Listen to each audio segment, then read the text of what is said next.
let's take a look at our top selections for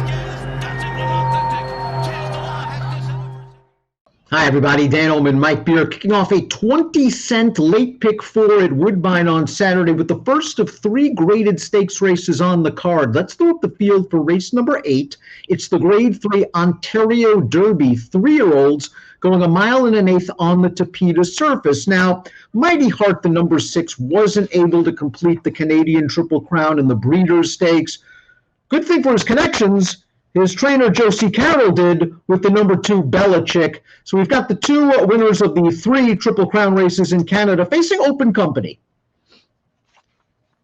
Yeah, it's a pretty interesting race too, Dan. I mean, I felt like when I went through it, top to bottom, I felt like 4 or 5 of these horses had a real chance to win it. It's a very interesting race. One of those horses is down on the rail. That's your morning line favorite, Invading from the United States for trainer Michael Maker. 2-1 on the morning line for Field Pass, who's only raced once previously on synthetic. He won the Jeff Ruby Stakes that day. Last time out in the Twilight Derby at Santa Anita, I just didn't think he got a great trip. I thought he was wide for most of the way. He made a bid into the turn, into contention, and he just flattened out. Let's watch that replay for Field Pass right now. Smooth Like Straight's a nice 3-year-old. He might be the best 3-year-old turf horse in Southern California. He basically controlled this race. Field Pass is going to flatten out from here at the 3/16 pole. But again, he made a wide bid on the turn. Yeah, I thought he ran pretty well in this race too. I was a little concerned, at least heading into that race, Dan, that I felt like maybe his prior couple of races anyway, weren't his best, and I was worried that he was tailing off. But he did take a little bit of a step forward in there. He ran better than it looks. Belichick is the number 2. This horse did graduate. He won his maiden in the Breeders' Stakes, the 3rd jewel of the Triple Crown. Of course, it's at 1.5 miles at Woodbine. Let's watch that race. He traveled sweetly throughout. He got a big pace. The Queen's Plate and Prince of Wales winner Mighty Heart was softened up by a 100-to-1 shot. But Belichick moved to the 4 with 5/16 to go, and he's not threatened at all in the stretch.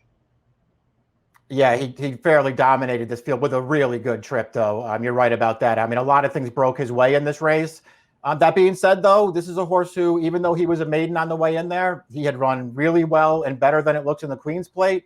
He had run really well when they stretched him out on synthetic for the first time against maidens, 1 start prior to that.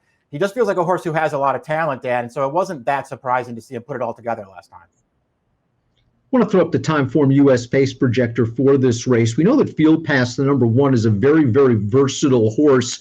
He's likely going to sit off Mighty Heart. Mighty Heart, again, just had a miserable go of it. Imagine going for the Triple Crown and just being hounded in a 1.5 mile race by 1,000,000-to-1 shot. It just didn't work out for him, and he's likely to make the lead this time around. Yeah, I mean, he probably is. We'll see how they decide to play it, because I think the bigger problem for him last time, and certainly it could have been the surface as well, but the bigger problem was just that his rider decided to get this horse involved on that fast pace. I mean, when a 100-to-1 shot goes, there's no law that says you have to go hook him. But he did go and hook that horse, and he paid the price. Horse that's last on the Timeform US pace projector is Nemba Island. This is an interesting 3-year-old. He's based at Woodbine, but he couldn't compete in the Triple Crown races because he's a Kentucky bred. He has won his last 3 starts, however, including this race, and off the turf on the Tapeta victory at 1.25 miles. He's the gray and the yellow silks, and he got a nice closer's trip in here, Mike, but he fairly well dominated once he got to the front. He won this a little easier, I think, than it looks. He did. He got a very good trip, but he did win the race very easily as well. So, trip or not, he probably was going to win this race either way. He is now 4 for 4 since they stretched him out on synthetic. He's never lost in a route race on synthetic, but he is also a closer, Dan, and I think that worries me a little bit, because he's facing much better horses here. So to sit it out and then try and pass a bunch of really good horses is a totally different scenario than he's ever been in. Lucky Curlin, the number 4, is a very talented horse. I wonder about the 1.1 miles for him. He's certainly bred to get it, being by Curlin, but it just seems that Mark Casse is concentrated on keeping this horse at shorter distances. Now, he ran well going 1.16 miles 2 starts back against Cheryl Spite, a very, very talented horse. And then he ran a good race in the Toronto Cup last time out on turf. Let's watch that race. 1-turn mile. He's trying to come widest and fastest into this race, Mike, and he ran pretty well. Yeah, he did. He's just going to get up for second. He's going to get by Cheryl Spite this time, but only for second. He's not going to be able to get to his winning stablemate there, Proven Strategies. He ran fine in here. His Marine, I thought, was fine as well. He never really threatened Cheryl Spite, but I thought he ran okay that day. I'm with you, though. I wonder how far he really wants to go, and I just wonder if he's going to be as effective going a mile and an eighth. To me, the best race he's run is that sprint going 7 furlongs back in June. He ran great that day, and I think this distance had a lot to do with that. To me, he's more of a late running sprinter. Maybe he'll get as close to the pace as he did 2 starts back against Cheryl Spite. He has the ability to win a race like this. Deviant is the 5. He was just out sprinted in the early going of the breeders at 41-1, and then he passed some tired horses in the stretch. He ran quite well for Cassie that day, who's always thought a lot of him. This horse, when he won his first 2 turf starts, I was like, well, maybe he's a little bit underrated. You know, his buyers didn't come back fast. I think he kind of really benefited from the pace situation. He's up against it against some tough horses here.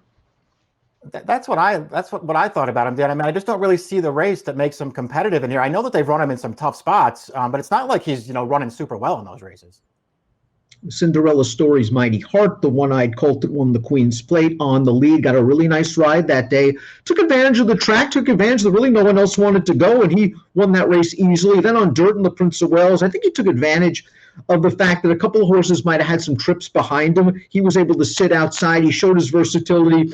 I'll take that Breeders with a grain of salt. He's better on this surface than he is on turf. I think he's going to appreciate cutting back in distance. And again, you're right about the ride. I just think that you're not supposed to duel 100-1 shot. Yeah, I want to give him a pass for the last one. I don't really care that much about that race.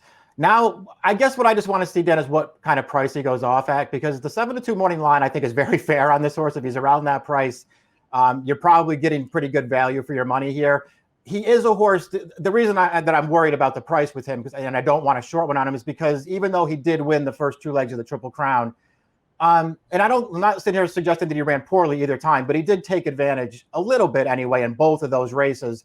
So I don't know that he has some kind of huge edge on this field, but if he's going to be, 7-2 around that range, he's fair value. I think both of us want to use the 7, Dune of Pilates, 20-1 on the morning line. I think he's great value at that price. Just a beautiful pedigree. Medallia d'Oro, the Damn Rusty Slipper was a nice horse. This colt was a synthetic horse overseas. They tried him once on the turf. He couldn't stand up on it. He raced once on turf at Keeneland. It was a race where he was really wide turning into the stretch. He got bumped a little bit at the 3/16ths, and then he flattened out. I think getting back to synthetic, putting the blinkers on for a good trainer in Brendan Walsh, I don't think he's that far off these horses. I agree with all that stuff. I actually feel like he ran a lot better than it may even look last time at Keeneland. It wasn't a race that he was going to win, but he was finishing very gamely right down to about the 16th pole. When he did get bumped, it knocked him onto his wrong lead, and he kind of gave it up at that point.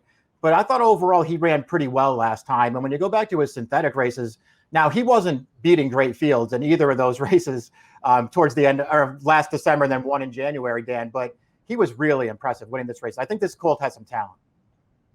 I also think that the 8 Malibu Mambo is very talented. He was a horse that was stakes placed going a mile and an eighth last year at 2. It took him a while to get back to the races. He missed the Triple Crown Series.